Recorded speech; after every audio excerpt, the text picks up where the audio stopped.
What if the Zodiac Killer was a cop? Who called himself the Zodiac Killer. DNA evidence from the Zodiac Killer, letters from the Zodiac Killer. The law enforcement agency and turn himself in. And we will try to do whatever we can to help this man. He killed couples, mailed body parts, and taunted the police for years. Code, which was mailed to the San Francisco police detectives. He left behind ciphers no one could crack until now. Now a group of sleuths claims to have solved the case of the infamous Zodiac Killer. A TikTok sleuth just dropped a new theory, one that changes everything. My grandpa is the motherfucking Zodiac Killer. What if he wasn't just one step ahead of the cop? What if he was one? New suspects, new scars, and one survivor who swears he saw his face. More than 50 years later, the truth might be worse than we ever imagined. Who am I speaking with? This is the Zodiac speaking. What if I told you the Zodiac wasn't just some random psycho? What if he was someone we trusted, maybe even one of us? A teacher, a veteran, a guy with inside access. Over 50 years, dozens died, thousands theorized, and one guy kept taunting cops on live radio. Today, we dig deeper. It starts on December 20th, 1968, Lake Herman Road, Nisha, California. Two teenagers, Betty Lou Jensen and David Faraday, just out on their first date. Gunfire. They're in a car, and someone opens fire. One shot in the head, multiple in the back. It was fast, brutal, and there was no robbery. He just wanted blood. 6 months later, July 4th, 1969, Vallejo. Darlene Ferrin and Mike Mageau get ambushed at Blue Rock Springs. Darlene's lifeless body, Mike wounded screaming. Mike survived and became the first living witness. But this killer, he didn't run. He actually called the police and said, "I did it." Totally cold, totally calculated. August 1st, 1969, 3 newspapers get letters from someone calling himself Zodiac. And he's not gentle. He threatens a killing spree unless his cipher is printed on the front page. Then we get the first classic cipher, 408 symbols. Decoded, "I like killing people because it is so much fun." That wasn't just bragging.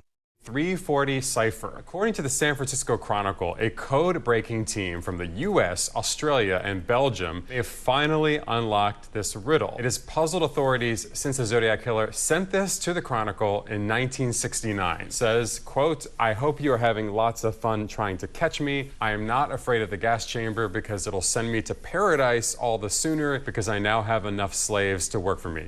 It was psychopathy, narcissism. He wanted control, attention, fear. This guy is a pathological psycho killer. There's no doubt about it. I think he realizes he needs help. I'm sure he does. And I'm sure he realizes what he's doing. And this is it's a sex crime. He's doing this for gratification. And I feel that he should definitely seek aid at any agency that he wants to go to in law enforcement. Then came more letters, threats to bomb school buses. Children make nice targets. Claims of 37 kills. He wasn't backing down. Claimed 37 murders. Police confirmed at least 6. 4 years ago, the killing stopped, and so did Zodiac's letter. Now there's another letter.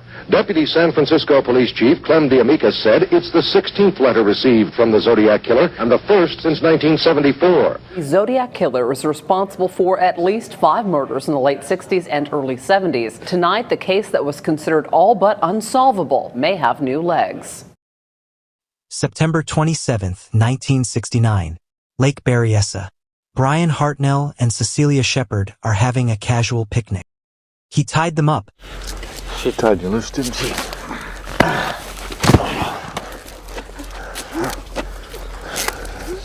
Cecilia stabbed 10 times, Brian 6.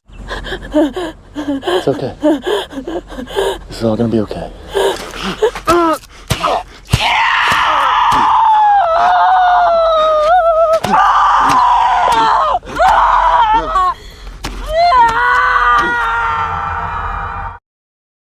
He told them a wild story about escaping jail. You know, if he comes any closer, I might be able to get that gun. Don't get any ideas. I'm not. I killed a guard escaping from prison in Montana. I'm not doing anything, okay? I'm not afraid to kill again.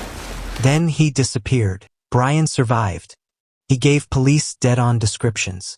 A hood with clip-on sunglasses. A bizarre white symbol on a bib forensic prints found on the payphone he used to call. Early last Saturday evening, Celia Shepard and Brian Hartnell were sitting on this knoll of land overlooking part of Lake Berryessa. They thought they were alone, but there was a third man on this knoll, a man who wore a medieval-style executioner's hood, carried a knife and gun, and intended to use them.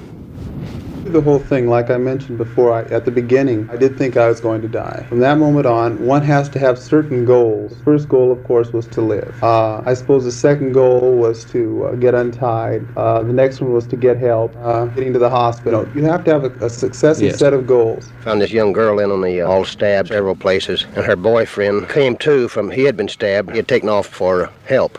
I've had 11 years patrolling this lake, and I've seen a lot of people cut up by boat accidents and this, but this is one of the worst things I ever witnessed, for no reason at all. Just a hooded man came up with a pistol drawn on him, tied him up, and then told him he had to kill him.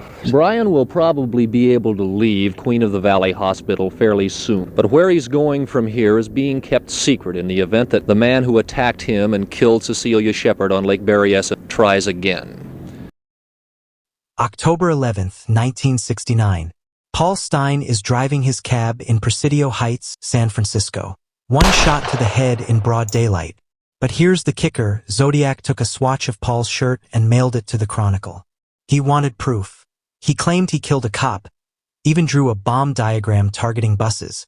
He wasn't hiding, he was boasting. Who could he be? New theory blowing up TikTok. Zodiac might have been in law enforcement, someone inside the system. Why? He knew police response times. He used insider jargon. He called the police himself, and he escaped every time. Look at BTK. Dennis Rader was a church guy.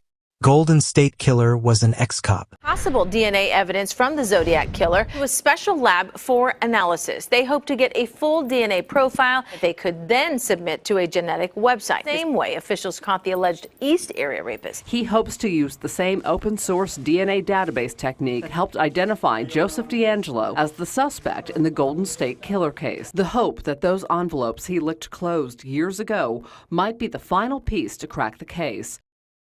Then there's Gary Post. In 2021, the case breakers claimed he matches scars, photos, confessed on his deathbed. No DNA, no official confirmation. FBI said not enough. Still, it's a newer suspect getting buzz. Mr. Allen, were you the Zodiac? The OG suspect, Allen, lived near crime scenes, asked kids about love, wore Zodiac brand watch. Police searched his place, questioned him, but handwriting and DNA didn't match. He died in 1992, and the case died too for a while. 1966. Same handwriting, similar cipher letters. Could he have started earlier? Italian-American Army vet, possibly linked, but dismissed by authorities. Profilers say Zodiac was high on the psychopathy scale. Lack of empathy, total narcissism, craving attention. Redditors say he was lonely, maybe military vet, obsessed with ciphers and cop culture. He targeted couples, maybe out of twisted rage or jealousy, seeing people enjoying intimacy he didn't have. He set bombs, sent threats. He wasn't just killing, he was playing puppet master. Today, Reddit detectives, YouTubers, and TikTok sleuths are still chasing. New ciphers, new suspects, new theories. My grandpa is the Zodiac Killer. Typed in my grandpa's name on Google the other day, and to my surprise, internet sleuths have been throwing my grandpa's name around for years, connecting him as the Zodiac. Grandpa was a Vallejo police officer, yes, the same area where the Zodiac plays. Arlene Farron and her boyfriend Mike or Matt were driving around Vallejo one night, a night that my grandfather happened to be on duty, driving an unmarked police car and wearing plain clothes. Mike, who ended up surviving that they were being followed around by this car all night in Vallejo before they pulled into Blue Rock Springs. They said when they parked, the car pulled in, a man hopped out of the car, and Darlene, the girl who passed away, said, "Oh my God, that's Richard. He's gonna kill us both." He reported on the radio about 10 minutes before that the area was clear and there were no vehicles. He also arrived on scene of the 5 minutes after they found out about it and said that there was no cars. If he already patrolled that area, wouldn't he have seen Darlene Ferrin and Mike parked in that parking lot? A letter that the Zodiac wrote, and my grandpa's police report, my grandpa spells the word until wrong. He puts 2 L's at the end. Where in multiple letters of the Zodiac wrote, he also spells until with 2 L's at the mother end. Well, let's talk about the Sherry Bates took place a couple years before the Darlene Ferrin. She was in a library doing her homework. She had just moved from Nebraska. Nebraska, why do I mention that? Because my grandpa lived in Nebraska. She leaves and gets where they found a poem handwritten underneath a mother desk. And forensic analysis say that is the exact writings of the Zodiac, and they say that this is possibly the first Zodiac ever did. Well, this letter was initialed R.H. Richard Hoffman. Forensic analysis experts said that that letter was written by the Zodiac. So why is no one connecting this to my mother, grandpa? Somebody tell me why. 2 of his ciphers remain unsolved. One was cracked only in 2020, 51 years later. The FBI keeps it open. But every few years we get a new headline, suspect found, case closed, and dropped again. So who was Zodiac? A teacher? A cryptic mastermind?